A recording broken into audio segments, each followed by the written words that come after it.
Ethan Carter had poured every ounce of himself into building his car dealership empire. It wasn't just about cars.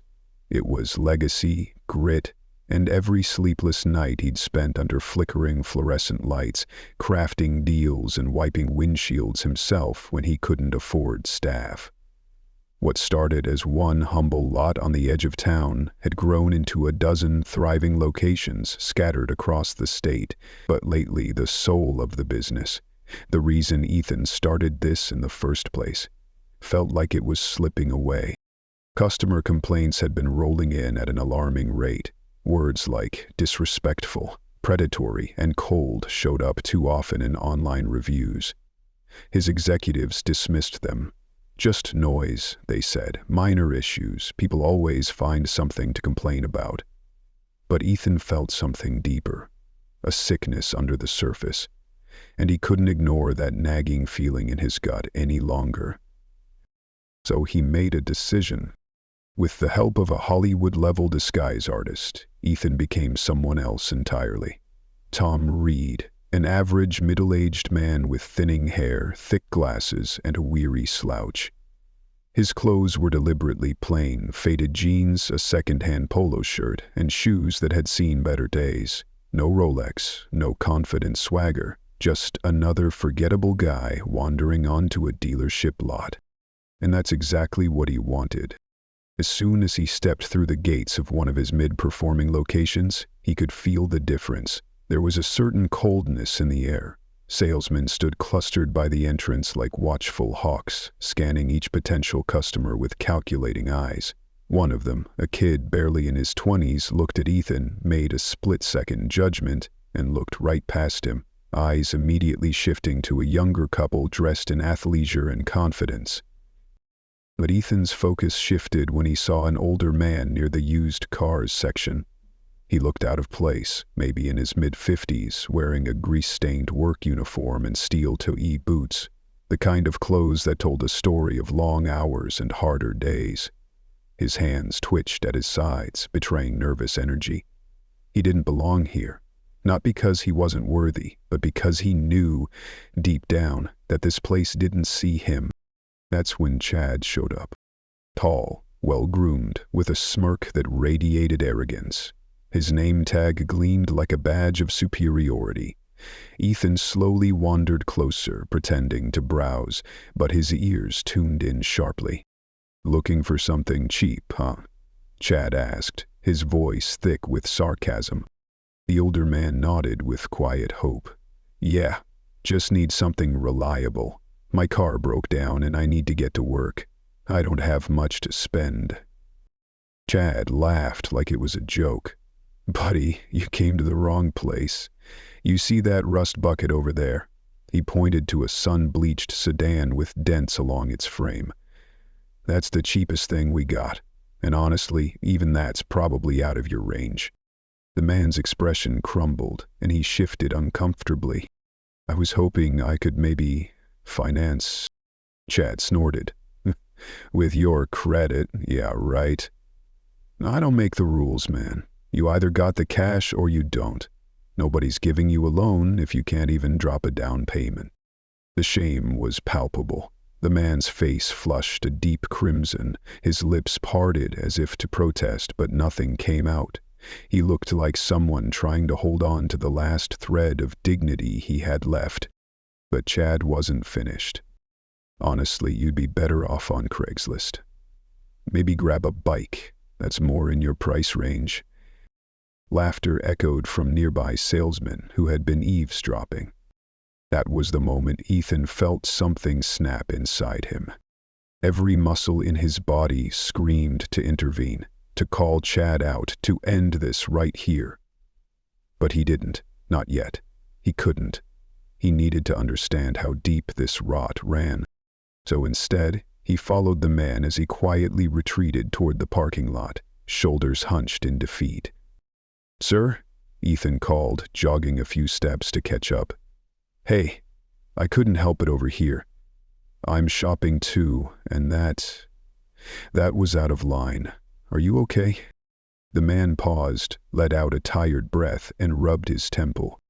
"It's fine," he muttered, I should have known better. Places like this, they don't see guys like me. Ethan's chest tightened. That's not how it's supposed to be, he said softly. The man hesitated, then his voice lowered. I lost my wife last year. Cancer. The bills drained everything. My car held out as long as it could, but now it's dead. I do construction work. If I can't show up on site, I don't get paid. Simple as that. He tried to smile, but it broke halfway through. Guess I'll figure something out. Ethan felt a heaviness in his stomach, a kind of rage mixed with heartbreak. This man didn't need charity. He needed a shot. A hand up, not a handout. Listen, Ethan said, lowering his voice with intent. I know someone. He helps people like you. Honest guy. Finds solid used cars. No gimmicks, no games. The man raised an eyebrow, unsure whether to believe him.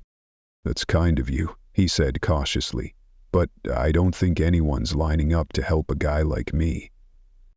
Ethan smiled, not as Tom, but as himself, someone who still believed in the humanity behind the business.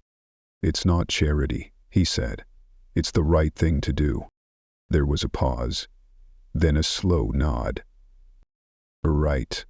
If you really think you can help. What's your name? Ethan asked. Mike. Ethan saved the contact in his phone. I'll be in touch, Mike. As Mike walked away, Ethan turned toward the dealership with new purpose burning in his chest. He'd seen enough, and he knew exactly what needed to happen next. Ethan's jaw was tight as he made his way back toward the dealership. His mind was a storm of thoughts, anger simmering just beneath the surface. He had planned to observe, to collect information before taking action, but already what he had seen was worse than he'd feared. This wasn't just a handful of bad apples. This was a rot running deep through the roots of his company, and that realization struck him harder than he expected. He stepped back onto the lot with a new heaviness in his chest. The air felt stale. Plastic smiles, artificial greetings, and high-pressure tactics. It was all beginning to make sense. Ethan had come undercover hoping to spot minor flaws, thinking maybe the truth was somewhere in the middle. But what he was seeing wasn't just mismanagement. It was betrayal. Of the values he'd poured his life into, of the people his business was supposed to serve. Inside the showroom, the scent of fresh leather hung thick in the air, mixing with the sharp glint of showroom lighting reflected off polished floors. Everything looked pristine, spotless even. But Ethan had lived long enough to know not all that glitters is gold. Sometimes it's the most polished facades that hide the deepest cracks. A young saleswoman approached, late 20s, professionally dressed, her body language poised yet slightly guarded. Her name tag read, Lena. There was something in her eyes, not quite fear, but tension, like someone who had to think twice before speaking. Hi there, welcome in, she said politely, her tone clipped but not unkind. Looking for anything in particular today? Ethan gave her a warm, unassuming smile. Just thinking about something reliable. Nothing fancy. Maybe a used model if the price is right. She nodded, automatically slipping into customer service mode. Of course, we have a few good options in that range. But then she hesitated, eyes darting quickly across the room, checking for something or someone. And then, in a voice barely above a whisper, she added, just a heads up. The financing team here, well, they can be pretty aggressive. Make sure you read everything. Don't sign anything until you understand it. Ethan raised an eyebrow. Aggressive? Lena bit her lip. Let's just say they're not always up front. High interest rates, hidden fees, all buried in the fine print. A lot of folks don't realize they're in trouble until it's too late. Ethan's chest tightened again. This wasn't a rogue salesman anymore. This was systemic. If Lena knew about it, others did too. And yet it was still happening. Before he could probe further, a sharp voice rang out like a whip. "Lena, what are you doing?" A man in his early 40s strode over with the kind of practiced authority that made people instinctively straighten up. His suit was sharp, hair slicked back, expression carved in stone. His name tag read, Rick, Sales Manager. Lena's entire demeanor shifted. She stood taller, more rigid, like a student caught whispering in class. "Just helping a customer, Rick," she said quickly. Rick barely glanced at Ethan before turning his cold gaze back to Lena. "If you've got time to chat, you've got time to close deals. Move it." Lena's jaw tightened, but she didn't argue. She shot Ethan a silent, apologetic look before retreating into the shadows of the showroom. Now, Rick turned to Ethan, his mask switching with practiced ease. "Sorry about that," he said smoothly. "She's still learning how things work. Now, what can I help you find today?" Ethan smiled, but inside, something cracked. "Just browsing. Maybe something affordable," he replied, keeping the mask of Tom Reed firmly in place. Rick nodded, his tone oily with false reassurance. "We've got options. Don't worry about the numbers. We'll make it work." That phrase, "we'll make it work." Ethan had heard it before. It was the bait, the way they lured customers in, only to drown them in predatory terms. Rick led him into an office where a finance officer joined the conversation. The pitch began instantly. They tossed out a plan with a tantalizingly low monthly payment. Perfect if you didn't notice the astronomical interest rate buried deep in the fine print. Ethan played along, feigning hesitation. "This seems higher than I expected." Rick leaned forward, voice like velvet. "It's the best deal you'll get, trust me." Ethan turned to the finance officer. "What if I don't qualify for this rate?" The man shrugged, a smirk tugging at the corner of his mouth. "Oh, you won't, but don't worry. We've got other options." Ethan's heart pounded. This wasn't a misunderstanding, it was strategy. These people were trained to deceive. Then, outside the office, a voice pierced the air. It was trembling with rage. "I was promised a fair deal. Now you're telling me my payments are $200 higher than we agreed to?" Ethan stepped toward the noise, heart racing. Through the glass he saw her. A woman, maybe in her 30s, visibly upset, face flushed. And there was Chad again, arms crossed, expression smug as ever. "You signed the paperwork," Chad said flatly. "It's all there." "You rushed me," she shouted. "You didn't explain any of it." "That's not my problem," Chad sneered. "Maybe next time? Read before you sign." Her hands trembled. "I need this car. I need it for work. I can't afford those payments." Ethan had reached his limit. He stood up abruptly, startling Rick and the finance officer. "Excuse me," he muttered, storming out toward the commotion. Chad turned, still smug. "Sir, if you're looking for a deal, I can—" Ethan cut him off, his voice sharp, clear, and no longer pretending. "I don't need a deal, Chad." The room fell quiet, the weight of authority suddenly shifting. Everything was about to change. The silence in the showroom hit like a thunderclap. "I own this dealership," Ethan said, his voice cutting through the room like a blade. The effect was immediate. Chad's cocky smirk evaporated in an instant. Rick, the smug sales manager, turned a ghostly shade of pale. The finance officer leaned back in his chair, suddenly looking very small. Even Lena, standing nearby, brought her hand to her mouth in stunned disbelief.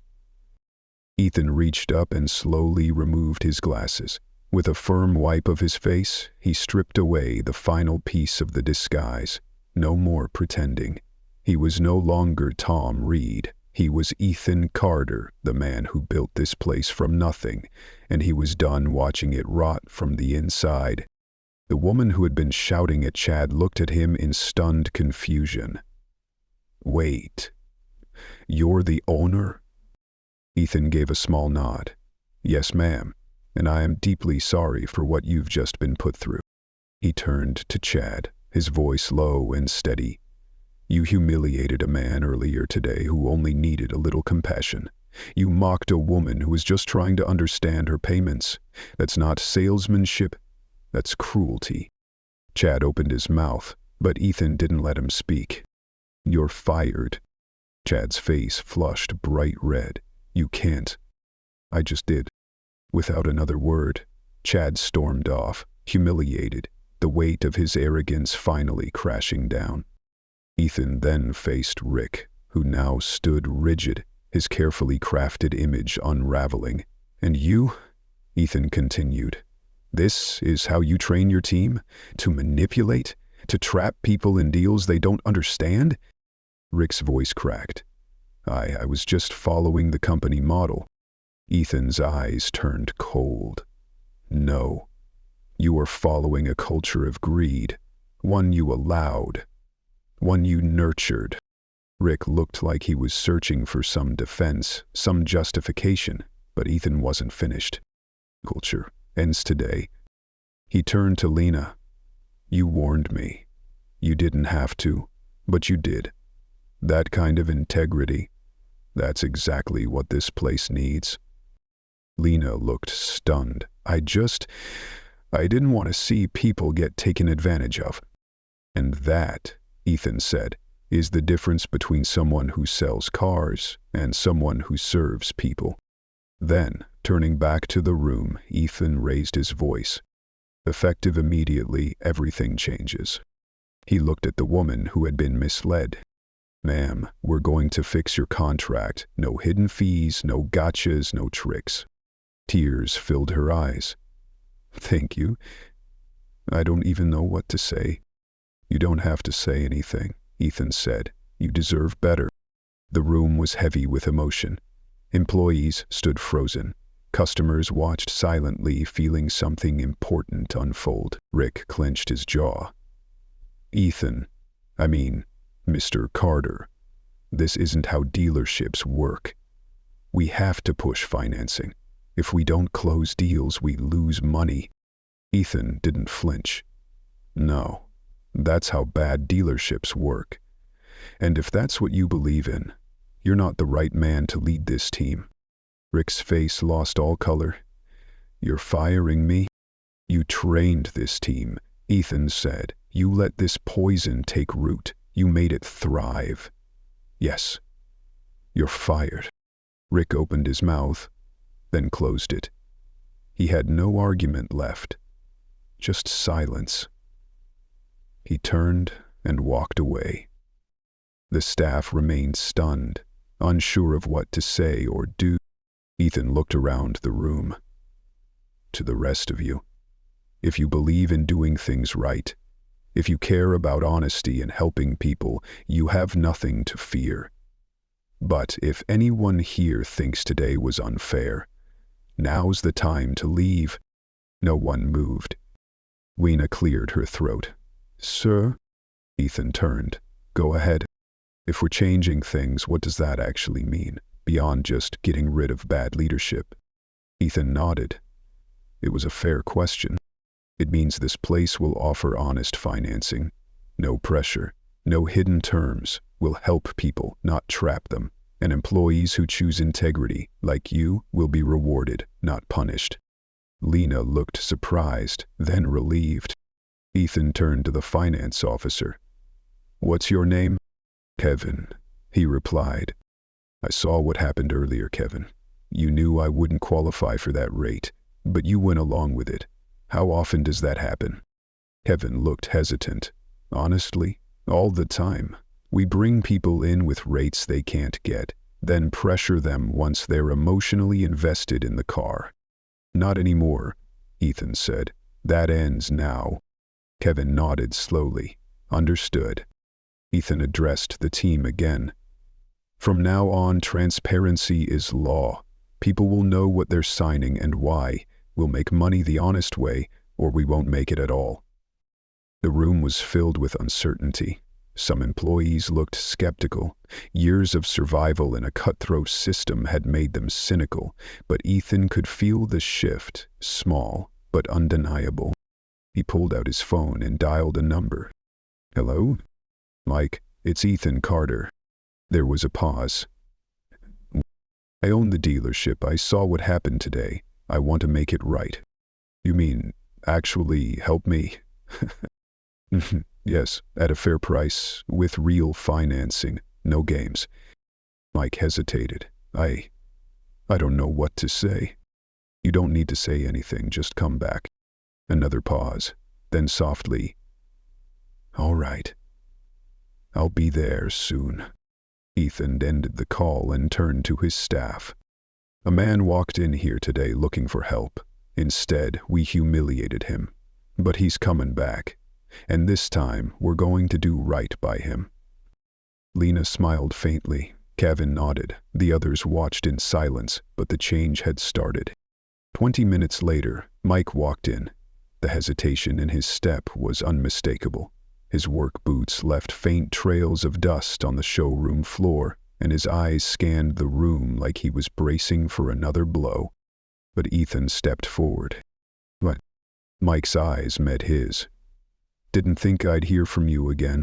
"I keep my word," Ethan said. Lena stepped up beside him. "I can help you find something reliable within your budget." Mike still looked unsure, but this time there was something different in his posture, a glimmer of belief. "Okay," he said softly. They walked toward the used cars section. A few steps behind, Ethan followed, watching. "This car has a clean history," Lena explained, her tone warm but direct. "With regular maintenance, it should last you for years." She looked at Mike with genuine care. "And we'll make sure the financing terms actually work for you." Mike ran a hand along the hood of the sedan, his fingers lingering for a moment. His eyes scanned the curves and lines of the vehicle, and though he clearly liked what he saw, there was still a hesitancy in his posture, like a man bracing for the rug to be pulled out from under him once again. Ethan stepped beside him, his voice steady. "No tricks, no hidden fees. You'll see every number before you sign. No last-minute changes." Mike took a breath and nodded slowly, almost like he couldn't believe what he was hearing. "All right," he said softly. "Let's do this." Inside, the shift was tangible.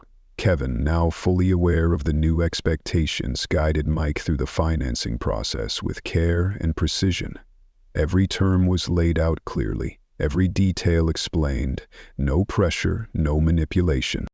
By the time the papers were signed, Mike sat back in the chair, shaking his head slowly. "I never thought a dealership would actually treat me fairly," he said, his voice thick with disbelief.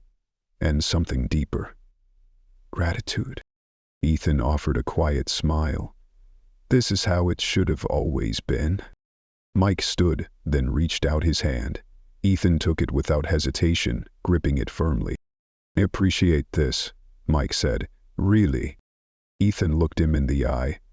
"Just promise me one thing." Mike raised an eyebrow. "What's that?"